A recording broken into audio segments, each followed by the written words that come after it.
Jack Rankin. Thank you, Madam Deputy Speaker.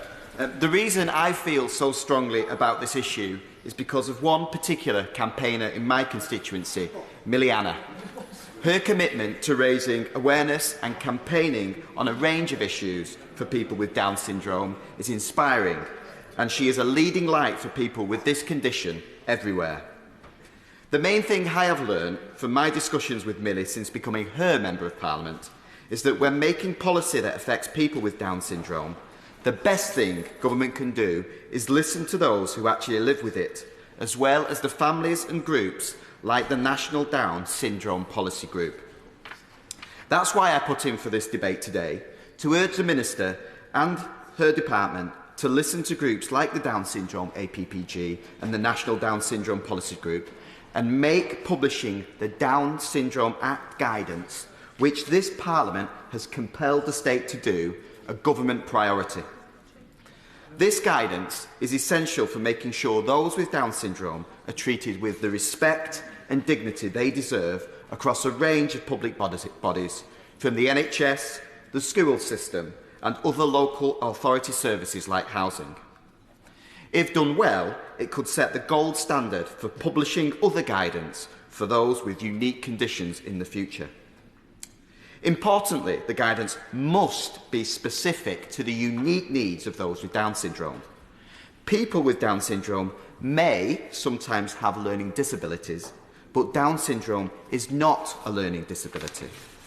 And Madam Deputy Speaker, in my view, the civil servants are seeking an easy life here by mopping this up with everything else, but that is not what Parliament has told them to do. The Secretary of State for Health quite rightly called out NHS England as a public body which serve the institution rather than patients and the instructions of this House.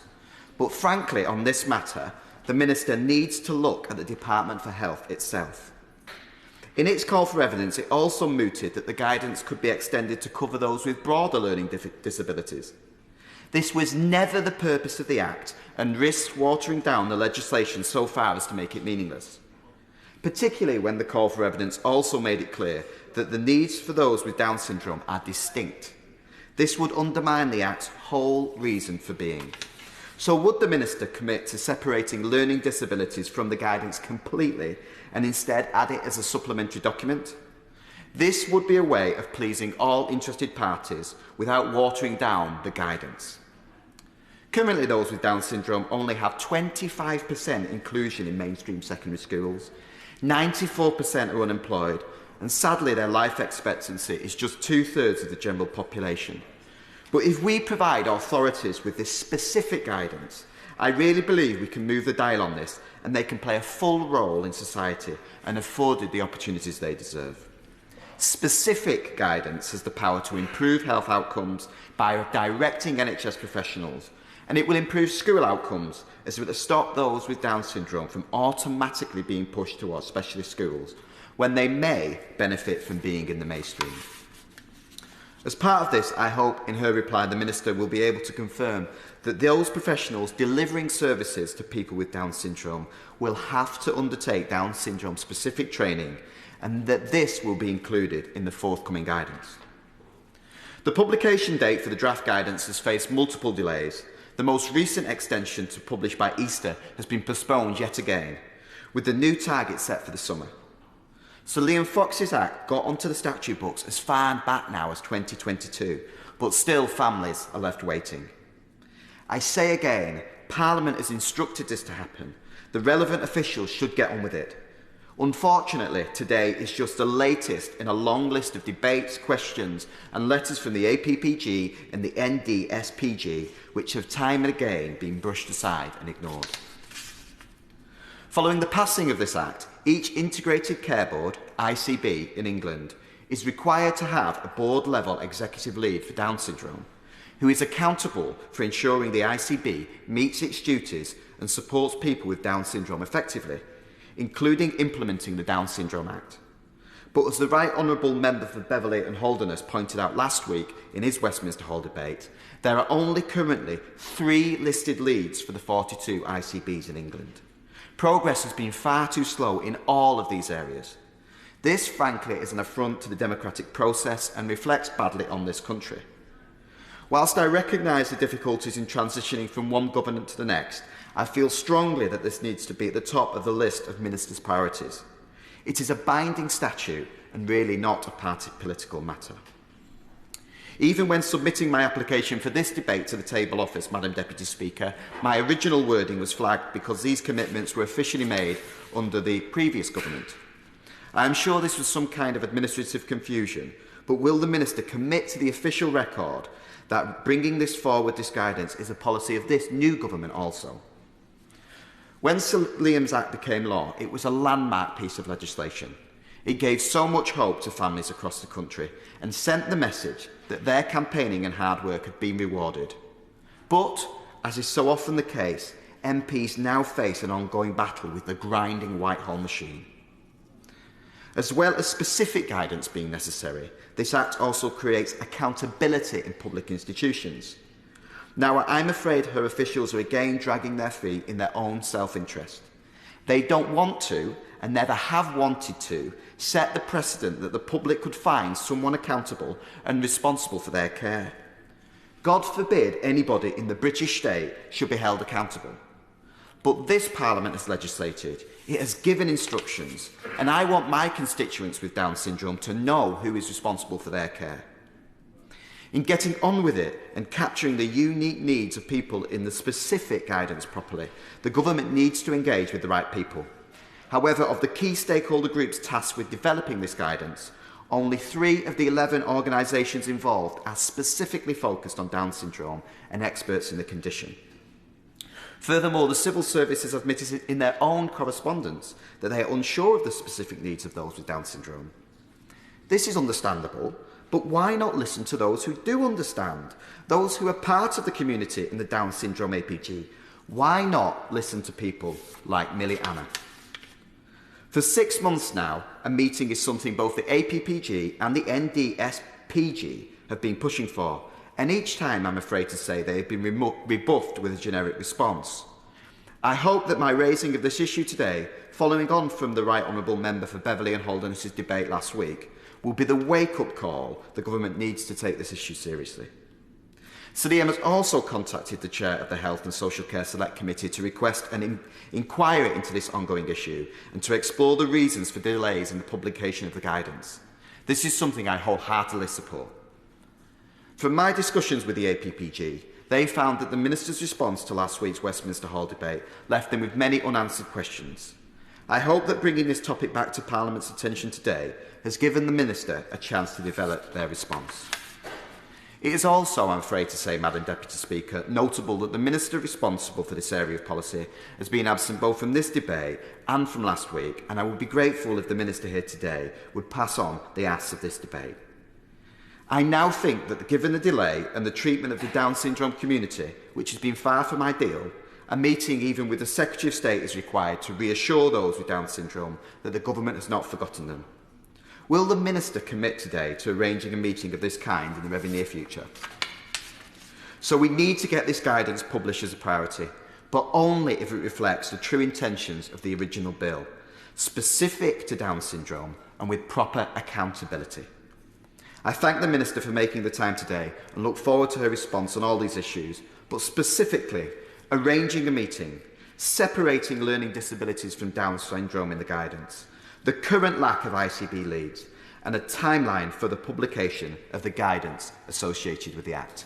Thank you very much, Madam Deputy Speaker. Minister, Ashley. Thank you, Madam Deputy Speaker, and I thank the Right Honourable Gentleman for Windsor for tabling this debate on such an important topic. I'm also grateful to him for his work with the All-Party Parliamentary Group on Down syndrome, because people with Down syndrome should have the same opportunities to participate fully in society as everyone else, but we know this does not always happen. There is a pressing need to raise awareness of the needs of people with Down syndrome and how they can be met. And while every person with Down syndrome is a unique individual, they often face common health risks. For example, we know that almost half of children with Down syndrome are born with a heart condition. We also know people with Down syndrome may need additional support with their speech, hearing or vision.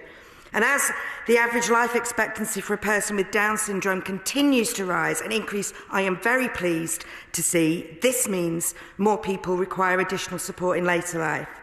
This may be additional support with new age-related health needs, as well as an increased demand for social care services. This government is committed to ensuring that all people with Down syndrome receive the care and support they need to lead the lives they want to in their communities. And we are taking action to achieve this through the implementation of the Down Syndrome Act. The Act lays the foundations to ensure every person with Down syndrome can live full and fulfilling lives through access to the health and care services they need, receiving the right education, securing appropriate living arrangements that work for them, and being supported into employment. We recognise that there is still much to be done to achieve this, but I can assure you and the House that the Government is working on the implementation of the Act as a priority. The Down Syndrome Act requires the Secretary of State for Health and Social Care to give guidance to relevant authorities in health, social care, including local authorities, education and housing services on what they should be doing to meet the needs of people with Down syndrome. Earlier this month, Minister Kinnock wrote to sector partners and the APPG on Down syndrome with an update on the development of this guidance, including the government's plan to put the guidance out for consultation by the summer. And this followed a round table on the 26th of November, which Minister Kinnock convened. Oh, I'm so sorry. Twice. I'm so sorry. which the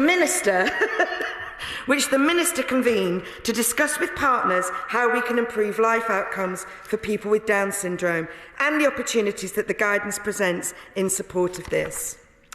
We appreciate that many of the issues that have been raised are born out of a desire to ensure the guidance is as effective as possible and published as soon as possible. We know just how important this guidance is. I can assure you that a huge amount of work has been and continues to be carried out to develop the guidance. And we, like others, want to make sure the guidance is fit for purpose and impactful. It has been vitally important that people with lived experience and the organisations who work to support them are involved at every stage of the work to develop the guidance. A range of sector engagement has taken place.